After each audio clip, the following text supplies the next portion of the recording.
5-mile-per-hour wind. And everybody was really scared for good reason in southeast Texas. So there was a huge evacuation, the biggest in U.S. history. 3 million people leaving the coastline and moving up into the central part of Texas. And the result was a terrible traffic jam. There were reports of people traveling 13 miles, and it took 15 hours to do that. So predictably, people ran out of gas. And when they ran out of gas, they had no air conditioning. And then suddenly in 100-degree heat, you've got heat exhaustion as a problem. And in the end, of the 120 people that were killed by Rita, 100 of them were killed by the evacuation, unfortunately. You know, one thing I see here, this whole side of the road is empty right now. Yeah, that was one of the big lessons about this particular evacuation. They didn't open up the inbound lanes of the freeway for outbound traffic. That's called contraflow. And they did eventually do it, but they didn't do it at first. This is September 21st. And now, of course, they're doing that. And when they had an evacuation for Hurricane Ike, it was much more efficient than it was in this case. This storm was actually a pretty intense storm as well, wasn't it? People had a lot of reason to be scared about this one. Just a couple of days before, when that picture of the traffic was taken, it was down to 895 millibars. That's the 4th most intense hurricane on record. Wow. Thanks, Carl.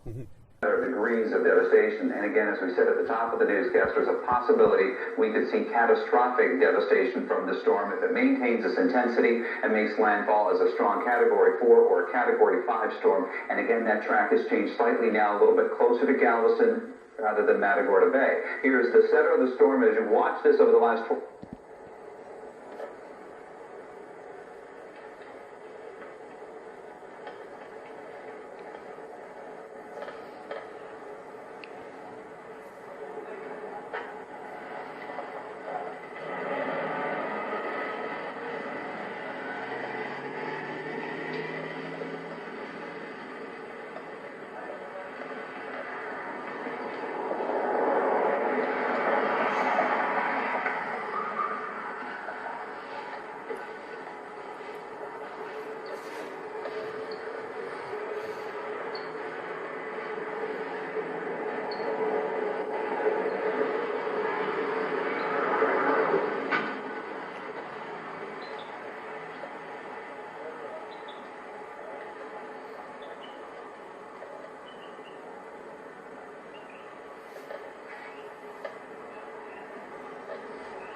Stacy!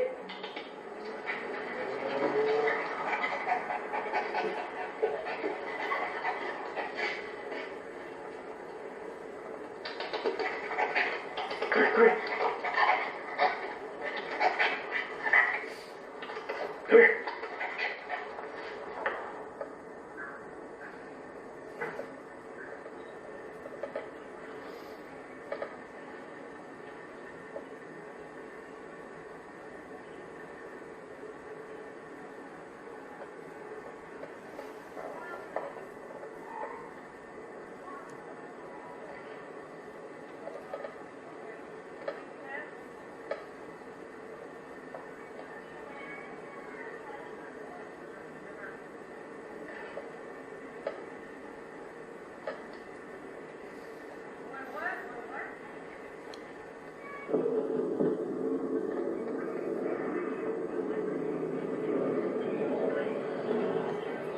God bless Pasadena and all Texas. Then I saw Ma, ¿qué pasó? Sí. Oh, okay, your phone's not working. Turn it off. Oh.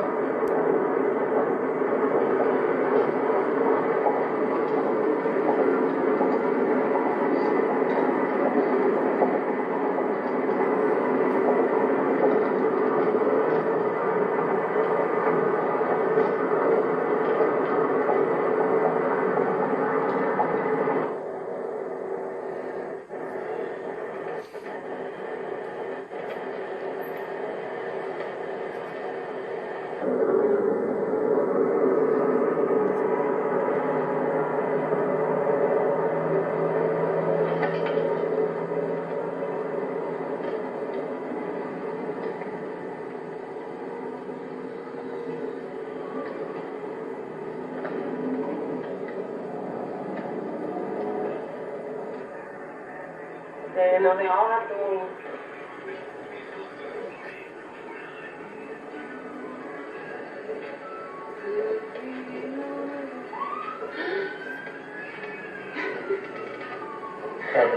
They move right away. When did it turn on?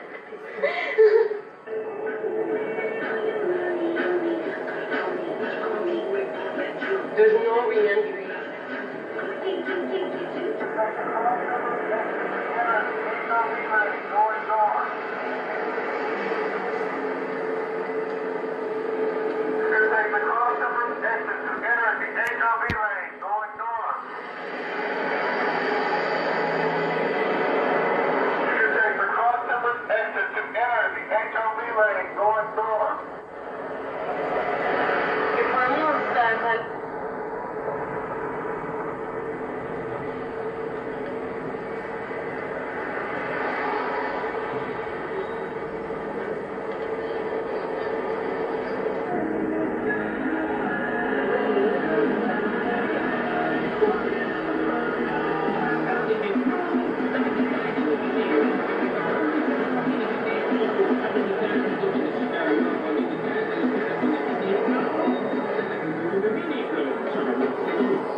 An estimated 3 million people fled prior to Rita's landfall, making it the largest evacuation in U.S. history.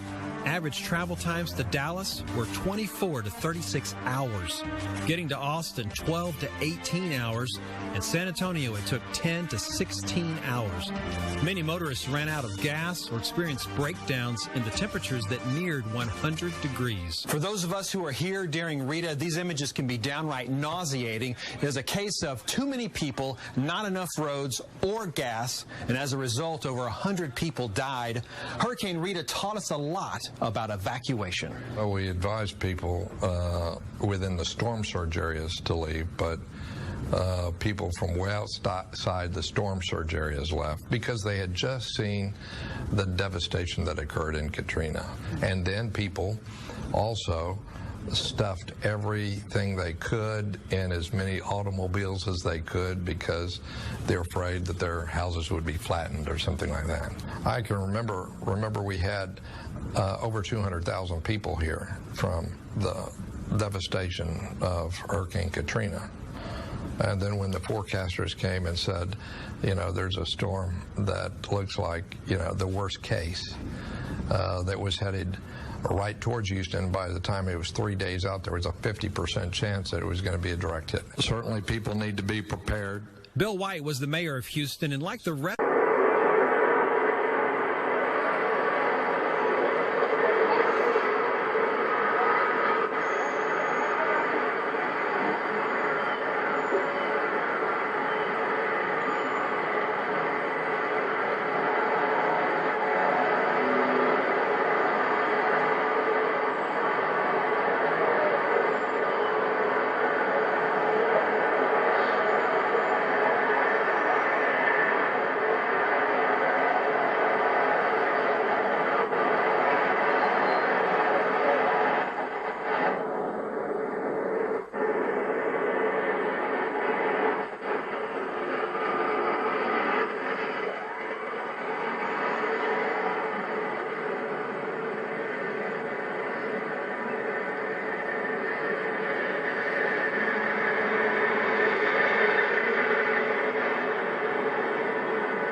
350 miles southeast of Galveston and moving west-northwest at about 10 miles per hour. The next advisory should be able in the next 15 minutes to a half an hour. We'll get the latest data coming in on Hurricane Rita. We've been talking a lot about what's going on out there in the Gulf. 140 miles per hour winds and those waves up to 39, 40 feet.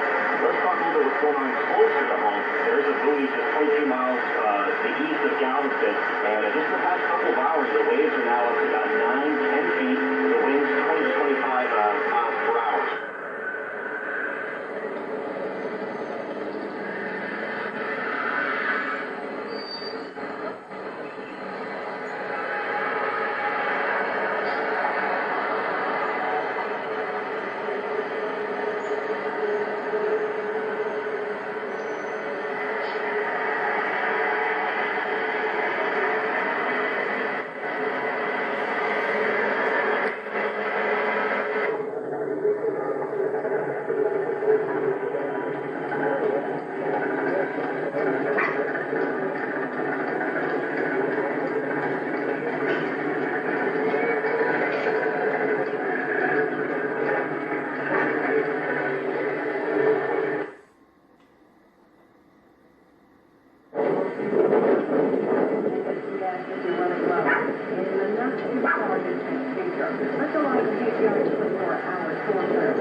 You like video camera, don't you? You like technology.